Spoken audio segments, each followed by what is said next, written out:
Esse é o podcast Eficiência Jurídica, produzido por Tozini Freire Advogados e Think Future, o programa de inovação do escritório.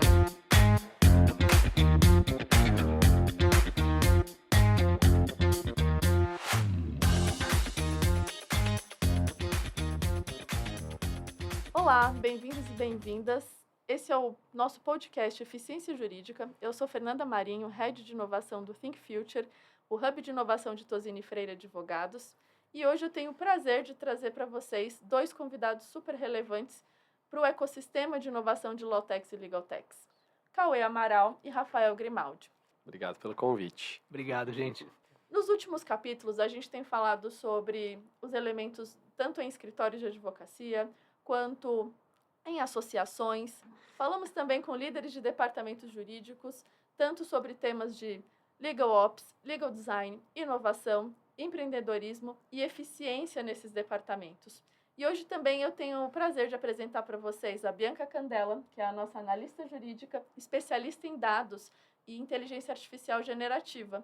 E a ideia é que a gente possa, então, bater um grande papo com os meninos no intuito de entender um pouco mais, até sobre a trajetória da Inspira, que foi aí vencedora do Web Summit em Lisboa em 2023, concorrendo com 2.600 outras startups do mundo inteiro, abordar um pouco essa trajetória de vocês e trazer para o foco da nossa discussão a jurimetria e a inteligência artificial generativa como benefício para os departamentos jurídicos, para a vida do advogado e os impactos que a gente vai ter com essas tecnologias num futuro muito próximo. É um prazer ter vocês aqui hoje. Bom, então agora eu vou apresentar um pouco mais sobre a trajetória profissional dos nossos convidados. O Cauê Rodrigues Amaral, ele é co-founder da Inspira, graduado em Direito e Contabilidade pelo Mackenzie, especialista em Finanças pelo INSPER e em Direito Tributário pelo IBDT. Teve passagens por grandes consultorias Big Four ao longo da sua trajetória de carreira, experiências também no setor bancário, assim como advogado tributarista em grandes escritórios de renome. E em 2021, então, teve a oportunidade de ser co-founder da Inspira, objeto, então, da nossa conversa de hoje. É um prazer ter você aqui hoje, Cauê. Prazer é meu, muito obrigado aí por estar aí com vocês, junto com o Tozini Freire. Prazer. Legal. E a gente também tem o Rafael Grimaldi, já chamamos ele aqui de Rafa. Boa. Graduado em Direito pela USP, em Contabilidade pela FPCAF, possui especialização em Direito Tributário também pelo IBDT, além de vários outros cursos de extensão, liderança e empreendedorismo. Teve passagens também por grandes escritórios de advocacia e passando também nesse contexto do empreendedorismo pela Endeavor, né, comunidade ali de empreendedores. E atualmente é membro pesquisador da Logarithm, Associação de Pesquisa em Inteligência Artificial e Direito, fundada por professores da USP. Também professor no programa da Future Dojo em relação a AI Unlockers. E em 2021 também teve a oportunidade de ser esse expoente em fundar a Inspira, junto aí com o Cauê. Boa. Então, a ideia é que hoje a gente comece justamente conversando sobre o primeiro grande feito em que vocês ficaram de fato conhecidos, quando foi, de fato, a oportunidade de receber o Prêmio Web Summit em Lisboa, em 2023.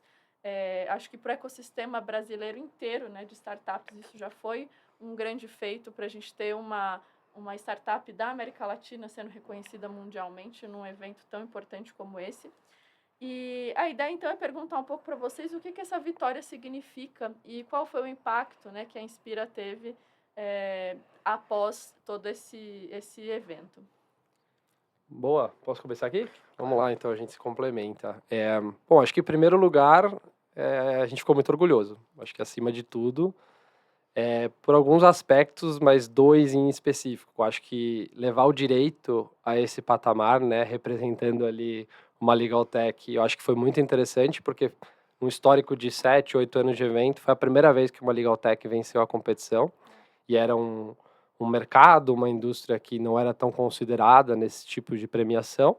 E um segundo lugar, que também foi uma honra muito grande, foi de levar o Brasil para esse patamar, para esse lugar do pódio, porque a gente também foi a primeira startup Latam, né, latino-americana, a conseguir alçar esse prêmio. E a gente até discutiu muito, né, a gente não esperava muito esse reconhecimento naquele momento, mas a gente fez um trabalho muito bacana ali de mostrar que o Brasil, acima de tudo, ele é uma grande oportunidade para qualquer legal tech que queira trazer inovação e soluções tecnológicas para o ambiente jurídico, né? A gente mostrou lá no nosso pitch, que era o desafio que a gente tinha lá, né? Mostrar um pouco do problema no Brasil e do que a gente estava solucionando.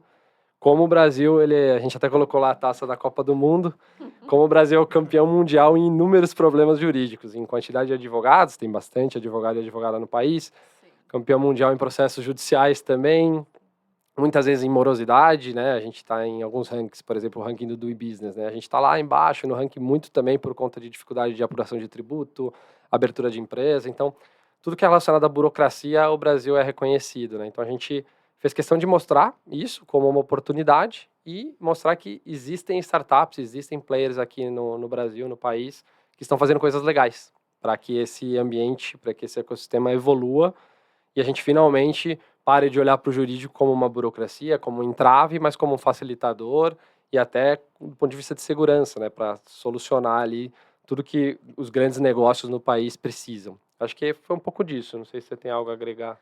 Acho que complementar também, né, um pouco de como a gente conseguiu alcançar esse feito. Acho que foi fruto também de um time, né? Na época a gente estava em 22 pessoas, então um time bem conciso que trabalha muito em high performance aí, deep tech, então o produto acabou chocando bastante mesmo em termos de impacto, o quanto ele pode agregar no ecossistema jurídico brasileiro, né? Exatamente, exatamente. Muito legal. E até, né, para os nossos ouvintes, para todo o pessoal que está acompanhando o nosso podcast no dia de hoje, a gente trouxe a Inspira, mas muito com o objetivo, né, além de trabalhar sobre a história e sobre os produtos que eles desenvolvem e geram de valor, a gente quer falar como a eficiência jurídica tem esse papel de falar sobre legal ops, sobre eficiência nos departamentos jurídicos, sobre trazer para a nossa audiência todas as possibilidades e boas práticas que estão acontecendo no mercado. A ideia hoje é que a gente também direcione um pouco essa conversa para esse olhar da estratégia por trás da jurisprudência, da jurimetria, do uso de dados, de como o direito se transforma a partir do momento em que a gente passa a transformar informações em dados que facilitam o processo de decisão e contribuem aí para esse dia a dia.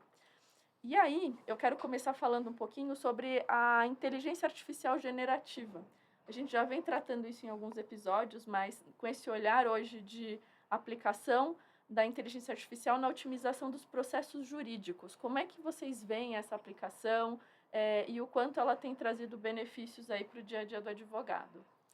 Legal. Acho que antes de até trazer um pouco desse contexto, é legal comentar que teve um estudo bem bacana da Harvard Business Review, dizendo que o ecossistema jurídico é um dos ecossistemas que serão mais impactados pela inteligência artificial e até pela quantidade, né, massiva de textos que o advogado, a advogada tem que lidar no dia a dia.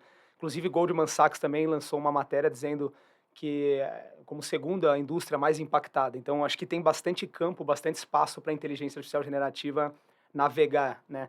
E aí, trazendo um pouco, né, de como a inteligência artificial pode otimizar esses processos, acho que poder falar do ponta a ponta da cadeia, né? Acho que desde encontrar um julgado relevante, uma informação relevante jurídica, até poder interpretar essa informação de forma célere, né, e confiável, resumir um texto, na ajuda de um drafting, por exemplo, para construir um argumento jurídico. Inclusive, a gente teve lá no STF, né, num projeto deles, a pedido do ministro Barroso, que era justamente isso, né, de varrer todos os processos que chegam no Supremo e trazer uma análise ali num tempo hábil e confiável para o analista que lida com essa quantidade massiva de textos.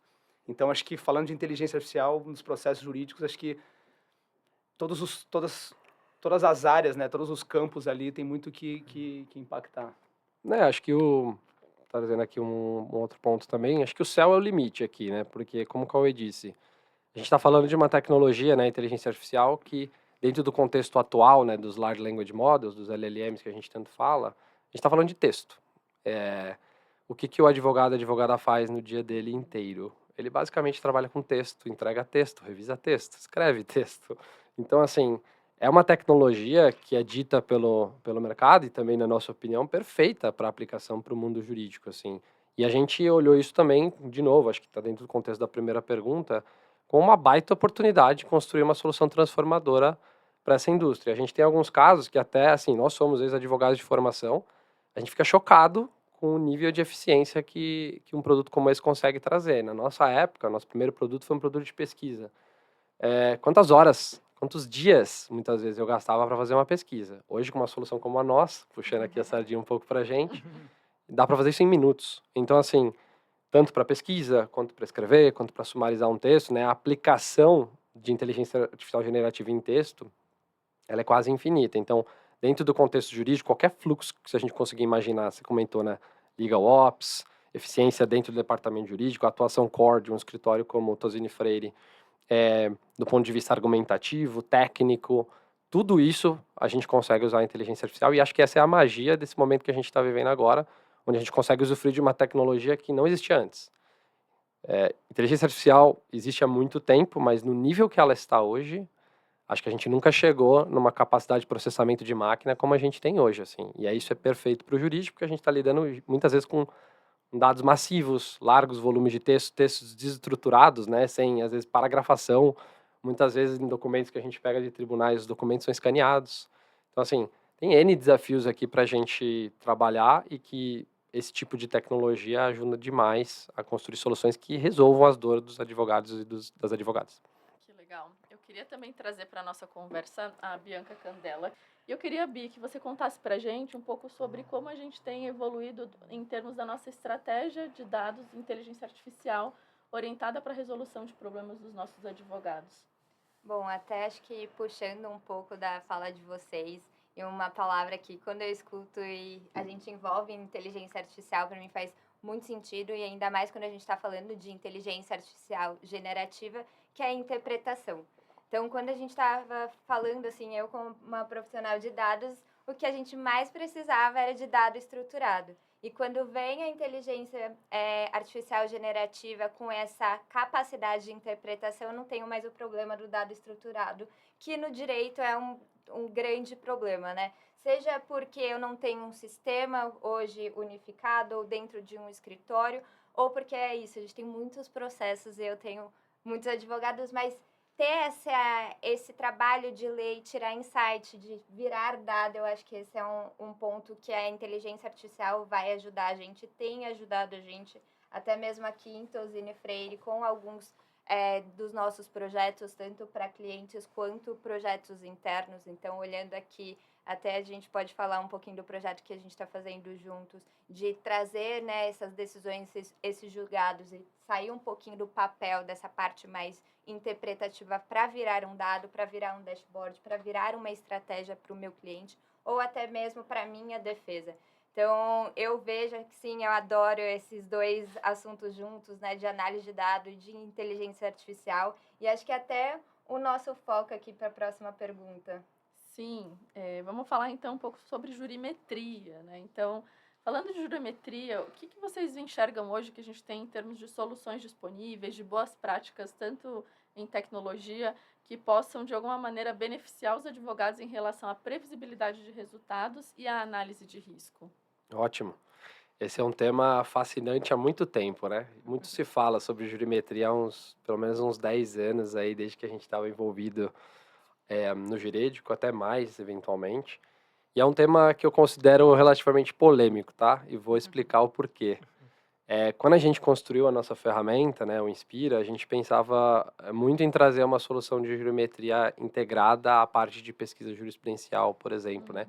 Para trazer exatamente o que você comentou, Fernanda. Análise preditiva, mapeamento de risco legal. E a gente foi até o mercado fazer uma espécie de customer discovery para entender o que as pessoas acreditavam que era uma jurimetria, porque o termo era usado para qualquer coisa, e o que é efetivamente jurimetria, e como que a gente poderia entregar esse tipo de valor.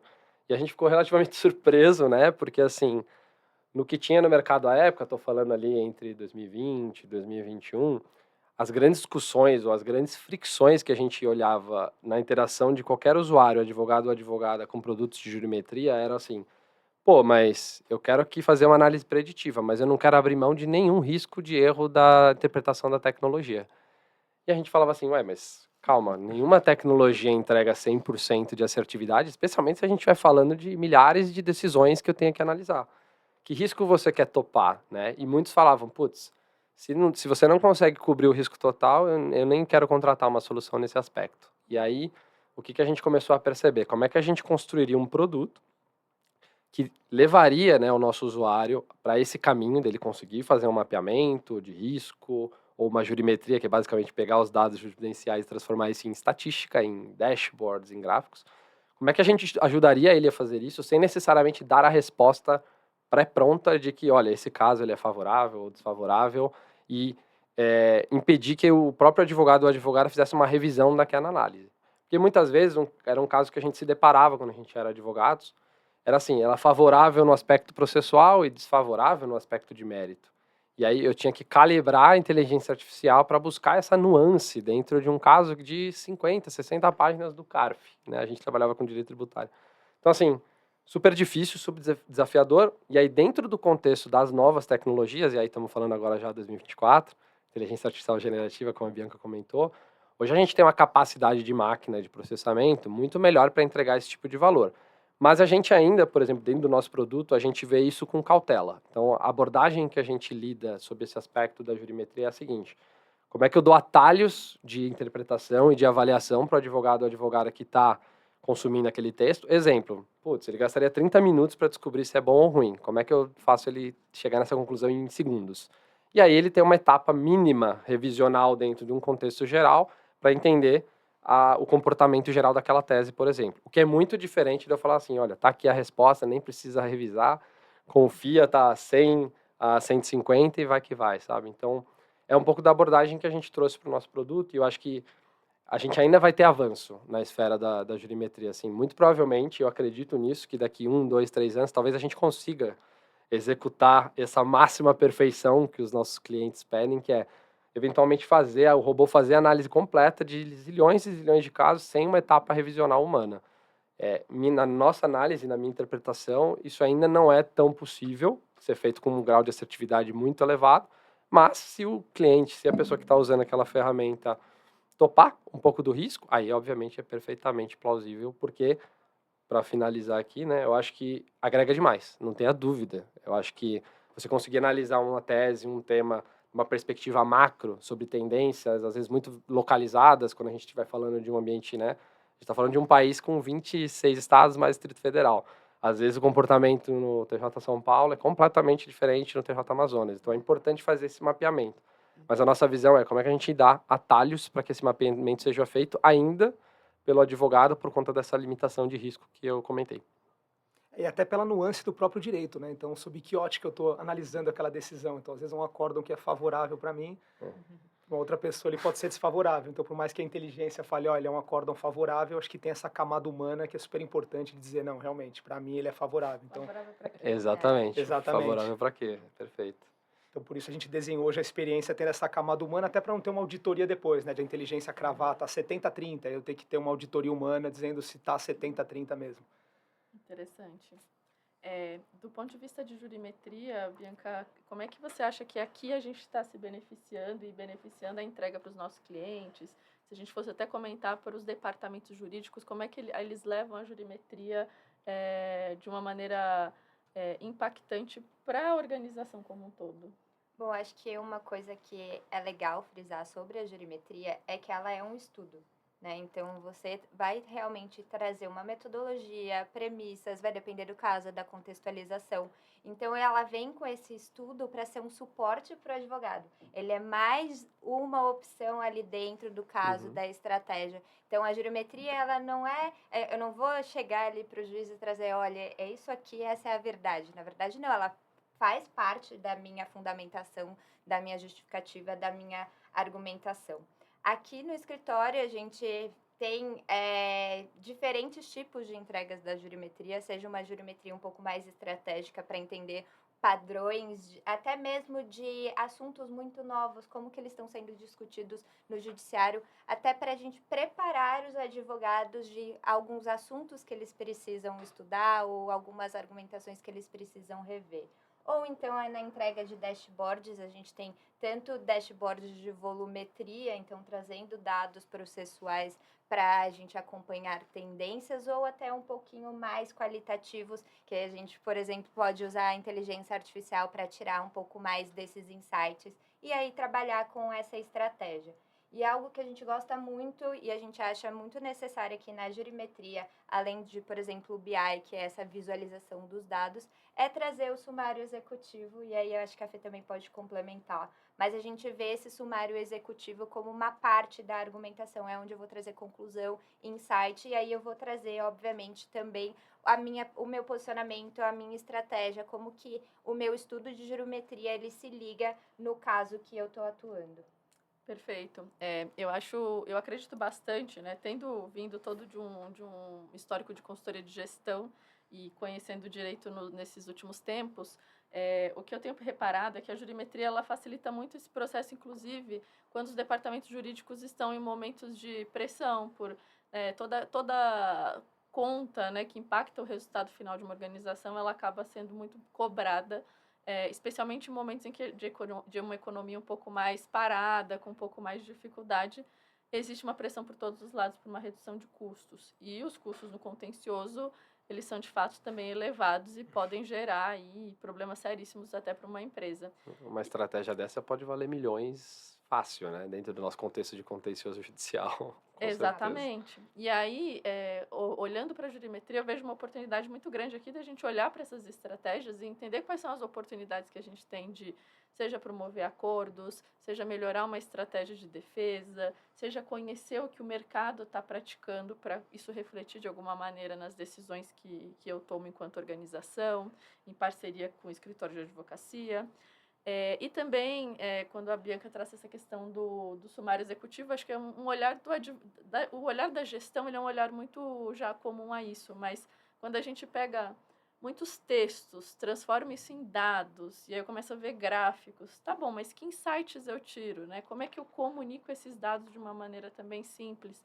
Eu acho que isso é um desafio novo também, de a gente começar a olhar para os indicadores, não só de uma forma numérica, e também não só olhando para o passado, mas usando a IA, usando as ferramentas para ser mais preditivo, para buscar olhar e antecipar o futuro, para tomar decisões melhores ali e ter informações mais concisas nos insights, né? Acho que, complementando aqui a sua visão, Fernanda, também tem tanto a jurimetria quanto a inteligência artificial generativa, lato sensu, aí, macro, tem um viés muito forte de simplificação, né? Total. Que é algo que a gente carrega historicamente no jurídico do lado oposto, que é tornar coisas simples complexas.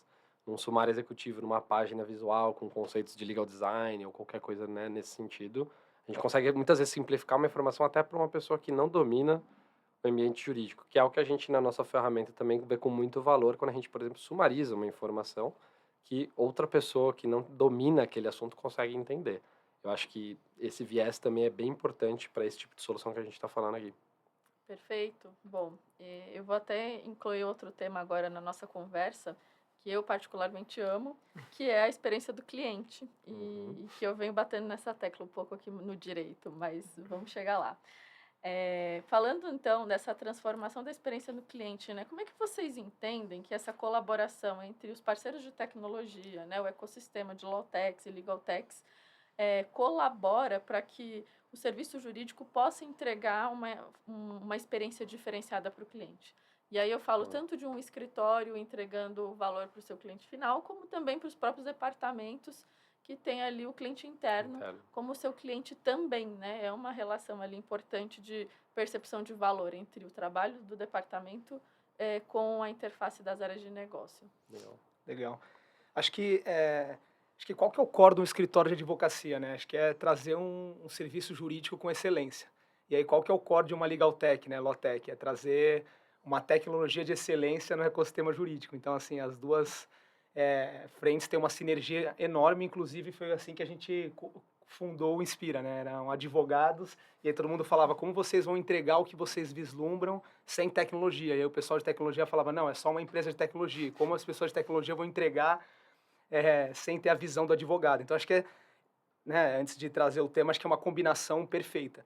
E aí, tendo essa combinação perfeita, né, da tecnologia com o jurídico, para entregar esse jurídico de excelência, é o que vocês trouxeram aqui, né? Então, desde um dashboard, desde uma análise visual, desde uma análise quantitativa, qualitativa, né, sob a ótica do departamento jurídico, para ele gerir, né, com olhar até para os escritórios, como do lado do escritório também, que hoje lida com essa questão do tempo, do custo, né? Então, como que ele entrega um serviço de excelência, né, de uma forma visual, né, de uma forma simples, né, e, né, tendo esses dados, né, quantitativos, qualitativos, e a mesma coisa para o departamento jurídico, né, como que ele confronta os escritórios, como ele apresenta lá para a diretoria, né, alguma análise que esteja lá no balanço, né, se ele pode ou não, qual o risco desse caso. Então, acho que a sinergia entre essas duas frentes é absurda, assim. Eu acho que também a nossa visão no começo aqui da fundação da startup, a gente sempre teve um olhar de que a gente tinha que equipar o ecossistema, assim, e olhando historicamente, o ecossistema de legal techs no país, ele não era tão desenvolvido até o advento, vamos dizer assim, da inteligência artificial generativa. A gente já tinha uma movimentação, mas tem um dado bem legal, né? Em 2017, a Associação Brasileira de Legal Techs tinha 70 inscritas. Em 2021 ou 22, se eu não me engano, já eram mais de 600. Então, assim, o momento é um pouco desse, de a gente ter grandes players que consigam olhar com tecnologia para a tecnologia como seu core, para equipar escritórios, departamentos jurídicos, no nosso caso até eventualmente tribunais, porque esses outros players, muitas vezes eles, dentro do caos jurídico que é o Brasil, do ponto de vista de volume, né, muitas vezes não tem tempo suficiente para olhar dentro de casa e fazer tudo, ou muitas vezes não tem nem a expertise, né, a gente no nosso time mesmo, a gente fica chocado às vezes com as coisas que conseguem ser construídas ali, mas porque a gente está do lado de pessoas especialistas em inteligência artificial. E aí acho que talvez até uma parte do diferencial que a gente conseguiu encontrar no nicho é aliar o conhecimento jurídico que a gente tinha, a nossa experiência com essas pessoas muito boas em tecnologia, em IA, e fazer isso tudo acontecer. Porque muitas vezes essa combinação ela não é simples de ser feita, e muitas vezes não há tempo para ela ser feita, porque as coisas são complexas, os projetos são complexos. Muitas vezes fazer uma análise preditiva não é algo simples, né? Tem que ter um olhar mais atento, tem que ter uma tecnologia robusta, muitas vezes complexa também, que todos saibam manejar, tem que fazer essa interface jurídico-tecnologia. Então, assim, eu diria que o papel das legal techs nesse contexto que o Cauê comentou é exatamente esse, como é que startups que focam só nisso conseguem construir soluções que efetivamente vocês usem, solucionem as dores de vocês, já que vocês muitas vezes não têm tanto tempo para olhar para essas coisas, né? Vocês estão preocupados, como o Cauê falou, em entregar um serviço final de excelência. Então a gente tem que equipar vocês com esse tipo de solução para que vocês façam isso mais rápido, de forma mais produtiva, de forma mais inteligente, enfim, acho que é um pouco desse viés. E até focar em outras frentes, né? Também o escritório. Na minha época a gente gastava tempo, né? Muito tempo varrendo os tribunais para encontrar as decisões, para depois tabelar em um Excel, em relator, em turma, para depois tentar tirar um dado dali mais, né, estruturado, para depois colocar em outra plataforma, né, um PowerPoint, por exemplo, e para mostrar para um cliente aquele resultado. Hoje, né, as plataformas, por exemplo, você faz isso com botões, né? Então, cliques. E aí o advogado, né, já que o core dele é entregar esse serviço com excelência, ele consegue até focar no atendimento ao cliente, né, em outras frentes também, gestão, enfim, não só ali no tempo gasto na parte técnica. Na parte técnica. Muito legal. Aqui em Tosini Freire a gente acredita muito também no Open Law, assim, de maneira geral. A gente tem uma área de tecnologia super robusta aqui. A gente tem várias ferramentas que a gente constrói internamente. A gente acredita também que parte da nossa estratégia de diferenciação, parte de flexibilidade e da forma como a gente constrói as nossas soluções, mas a gente também entende perfeitamente a capacidade de aceleração que a gente ganha de entregar valor para os nossos clientes quando a gente se conecta com o ecossistema de inovação. Tanto é que a gente é mantenedor na B2L, a gente entende a importância, né, de ser parte do ecossistema, de conhecer o que existe ali de opções disponíveis que tragam desde uma parceria pontual ali para um serviço novo, para algo que a gente possa entregar, como também para compor o nosso dia a dia, pensando num aspecto mais amplo de que a gente não precisa reinventar a roda. Se alguém já pensou nisso e já está fazendo isso melhor, por que não contar com essa possibilidade? E também ser uma relação também que retroalimenta, né? Porque muitas vezes a Legal Tech, a Lotec, ela vem com uma solução que, de uma perspectiva, ela já está pronta para resolver um problema específico, mas com o uso, com os feedbacks, a gente consegue trocar muita coisa e gerar muito insight também para melhorias, para que vocês possam desenvolver novas funcionalidades, né? Eu acho que nada mais importante para a tecnologia do que ela ser testada no dia a dia, ser consumida de fato, né? Isso aconteceu muito conosco na parceria de vocês. A própria Bianca, que está aqui, nos deu muitos feedbacks valiosos para a evolução da nossa ferramenta, né? É uma ferramenta nova, tem 2 anos, então a gente precisava contar com esses feedbacks do time de vocês para conseguir trazer novas soluções que vocês precisavam. É exatamente isso. Exato, e o mercado evolui, né? Então o pessoal que está no dia a dia ali, poxa, seria legal ter essa visão, né? Ter essa funcionalidade, e a gente trabalha também com esse viés, né? Ouvindo vocês para trazer para o time de tecnologia e construir a melhor funcionalidade. É isso. Super bacana. E agora, então, acho que vale a gente falar sobre visão de futuro também, assim. O que vocês estão enxergando como tendências emergentes da inteligência artificial generativa, que vocês acreditam que vai ter mais impacto no setor jurídico nos próximos anos e como a advocacia pode se preparar para essas mudanças? Essa é uma pergunta importantíssima, bem filosófica, inclusive, mas Também. muito importante. A nossa visão, acho que tem até um pouco da nossa missão como empresa aqui, é fazer o advogado, o profissional do direito em geral, assim, né? Não estamos só falando aqui da advocacia privada, por exemplo, a gente também Sim. atende o público. A nossa visão, nossa missão é fazer ele entender que ele precisa, ele, profissional jurídico, usar esse tipo de ferramenta para operar o que ele precisa operar, né? Fazer o serviço jurídico. E aí, por que isso? Porque acaba e vai ser, e já está sendo um diferencial competitivo, né? Você mesmo comentou, Fernanda. Óbvio que aqui a gente teria diversas escalas para analisar isso, mas assim, se a gente está falando, e até um pouco do que eu trouxe aqui no papo, que é uma tecnologia perfeita para o mundo jurídico, aquelas pessoas que souberem melhor usar esse tipo de ferramental, obviamente vão se diferenciar daquelas que não usam, assim. Então, acho que do ponto de vista de preparo, a primeira coisa que eu enxergo é o advogado ele tem que estar interessado já nesse tipo de tecnologia, ele tem que fuçar, ele tem que buscar, porque se isso não vier até ele tem que se obrigar a ir atrás. E assim, hoje a gente já está num ambiente, como eu mesmo disse, que tem muita oferta de solução, muita coisa legal no mercado para ser usada. E aí parte desse reconhecimento, né, dessa visão de que, olha, faz parte da minha evolução como profissional e de entender que uma tarefa que eu demorava 6 horas, agora eu executo em minutos e isso me libera para fazer outros tipos de tarefa, eu acho que faz parte da evolução da advocacia como um todo. E aí eu acho que a reflexão final que a gente tem sobre isso é, assim, até que ponto esse tipo de tecnologia vai ser uma assistente, né? Ela vai ajudar o trabalho a ser mais inteligente, mais rápido, mais produtivo, ou, de certa forma, substituir determinada parte do trabalho, assim. Que é uma reflexão que o universo, né, de legal tech, o universo jurídico em geral, está tendo muito, porque a gente consegue mapear dentro de um fluxo de trabalho jurídico várias tarefas que são repetitivas, né? E até que ponto a gente consegue delegar isso 100%, que é o que a gente estava falando, para uma inteligência artificial. Talvez agora nem tanto, talvez daqui a pouco sim, e aí como isso mexe na estrutura organizacional, por exemplo, de um escritório de advocacia, de um departamento jurídico.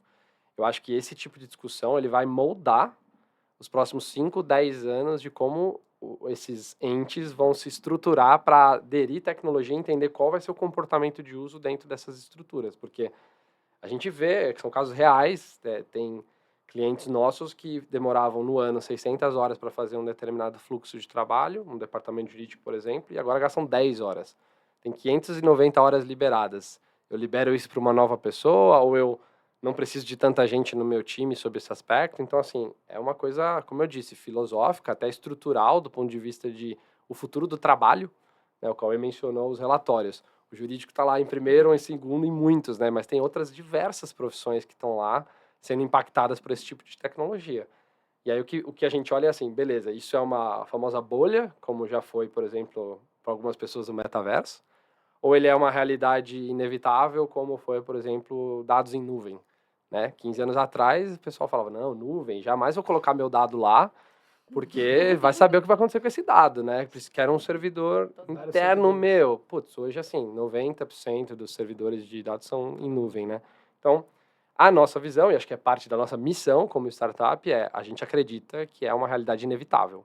Então, a nossa função aqui é entregar soluções de excelência com inteligência artificial para que as pessoas consigam usar isso com uma facilidade grande e perceber o valor disso rápido, né? De trabalhar de forma mais eficiente, produtiva, inteligente. Acho que é um pouco do nosso olhar para o futuro, assim. Sim, e até trazendo um pouco dessa pecha, né? Muita gente fala, vai substituir o profissional. Hoje a experiência, né, que o Rafa falou, né, é uma discussão filosófica para os próximos anos, mas hoje o que a gente vê nos departamentos jurídicos e escritórios é as pessoas transferindo algumas dessas tarefas para a inteligência artificial e conseguindo gastar mais tempo até como eu disse, em outras tarefas de super relevantes, né? Então, Às vezes até mais estratégicas, né? até mais estratégico. E também gastando tempo, né? Aprimorando em como usar uma inteligência artificial, como fazer um bom prompt, que é o que todo mundo fala, fazer uma boa pergunta. Saber realmente manusear a inteligência artificial. Acho que é isso. Nesse Acho que isso ponto vai até... acabar se diferenciando os profissionais. Assim. Exato, o bom advogado ou advogada vai ser um bom prompter, não é mesmo? Porque se vai estar lá a tecnologia, ele souber usar na excelência, às vezes ele vai entregar um resultado em minutos que a pessoa que não souber utilizar esse tipo de ferramenta vai demorar horas. Isso cria um diferencial competitivo imediato, né, na profissão. Como o arquiteto que usa um software, né, para criar rápido uma casa, por exemplo, e o arquiteto que desenha na mão. Desenhava na prancheta. Exatamente. É um bom ponto. Bianca, você quer trazer algum ponto nesse aspecto de como você enxerga esse caminho? Bom, como uma entusiasta de inteligência artificial, para mim, eu acredito que todo mundo também deveria saber usar, deveria saber fazer um bom prompt. Ainda também tenho minhas dúvidas se isso vai substituir, se isso vai tomar uma nova tarefa, mas com certeza hoje quem não utiliza, ele não está entregando um resultado final melhor, né? Então, a gente aqui no escritório, por exemplo, a gente defende que hoje em dia a inteligência artificial não está apta para a produção e elaboração de um documento jurídico. No entanto, ela vem como o assistente. Ela pode revisar aquele conteúdo, trazendo até mesmo entre erros ortográficos ou até uma inconsistência de argumentação. Então, ali a argumentação que ele usou está ambígua. Então, eu acho que é exatamente o que vocês falaram. Quem não tiver pronto, ele vai ficar de lado. E aqui no escritório a gente tem, por acaso, uma das nossas iniciativas, que é o IA Lab, que é justamente para incentivar esse uso da inteligência artificial. Hoje, aqui no escritório, a gente tem tanto o nosso IA privada quanto outras IAs e ferramentas que utilizam IA. Então, a nossa missão aqui, digamos, como IA Lab, é de capacitar as pessoas, capacitar os advogados e corpo administrativo a saberem a usar e a não terem medo. Porque é ao contrário, né? Isso está ajudando ele, economizando tempo, trazendo uma entrega mais consistente, com um resultado melhor.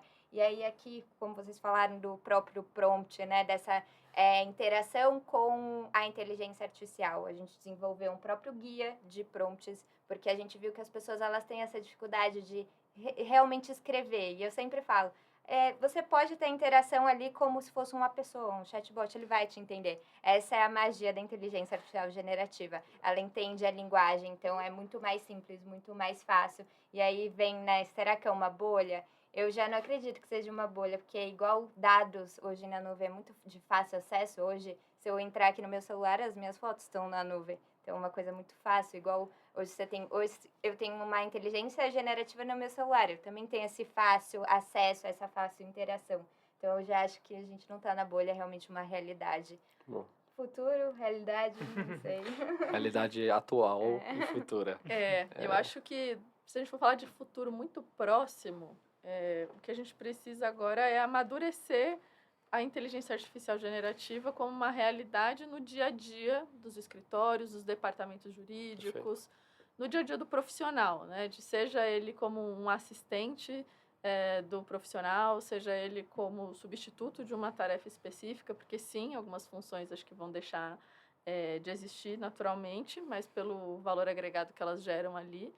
E cabe a nós, enquanto seres humanos, nos reinventar, né, nesse isso. processo. Nos educarmos, né? E eu acho que nesse contexto, no futuro de médio prazo, aí a gente está falando provavelmente de falar que sim, hoje a gente já consegue mensurar melhor os impactos reais de produtividade, de experiência, de tomadas de decisão que a inteligência artificial generativa pode gerar para o direito. E aí, num futuro maior, eu acho que mais no longo prazo, a gente já começa a ter outros vislumbres que passam, sim, por inteligência artificial, mas por outras tecnologias que até, por exemplo, eu diria que o metaverso em algum momento vai se falar de novo dele. Mas a gente tem que resolver questões de infra, por exemplo, né? Então, Provavelmente. Até a própria para inteligência artificial generativa é uma discussão também muito atual, né? Que é quanto Sim. mais a gente consegue aumentar a capacidade de processamento de máquina versus o que os grandes modelos estão gastando para sustentar todo mundo operando esse tipo de tecnologia, né? Com certeza também. Sim, então são desafios para a gente sobrepor. Eu acho que o primeiro desafio aí, como a Bianca bem falou, essa questão cultural, essa questão do aculturamento aqui em Tosini, a gente tem feito bastante esse trabalho com os nossos advogados. A gente acredita bastante nessa potência, né, de aceleração, de liberação de tempo para fazer coisas mais estratégicas. E do ponto de vista de tendência, eu acho que é uma realidade, né? Não é mais tendência. Acho que é o que veio para ficar. A gente acredita bastante nessa estratégia. E finalizando aqui a nossa conversa, eu quero super agradecer pela presença de vocês, por essa troca super tranquila, super leve, ao mesmo tempo de temas tão complexos, né? Bastante. Nós que agradecemos. A gente simplificou em um bate-papo. Mas espero aí que tenha gerado super insights, tanto na nossa conversa, para mim, pessoalmente, gerou bastante coisas para refletir, mas também para a nossa audiência. Eu agradeço pela oportunidade de vocês terem vindo aqui bater esse papo conosco, pessoal. Querem deixar a palavra final? Não, nós que agradecemos, em especial Tosini Freire. E adoramos a parceria que temos com vocês. Esperamos ser chamados mais vezes, porque a gente adorou a experiência aqui. Obrigado pelo convite, E pessoal. adoramos o assunto também. Show. Obrigada, Valeu. gente.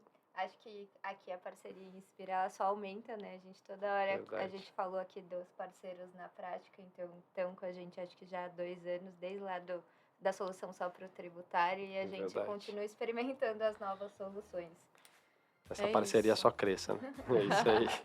Boa. Muito obrigada, obrigado ouvintes, obrigada audiência. Até a próxima. E voltamos com mais novidades e com novos convidados, batendo aí temas que vocês tenham tanto interesse, seja do ponto de vista de eficiência jurídica, quanto da inovação. É a nossa paixão e é o que o Think Future e Tosini Freire quer trazer para vocês, adicionando valor no dia a dia. Até mais!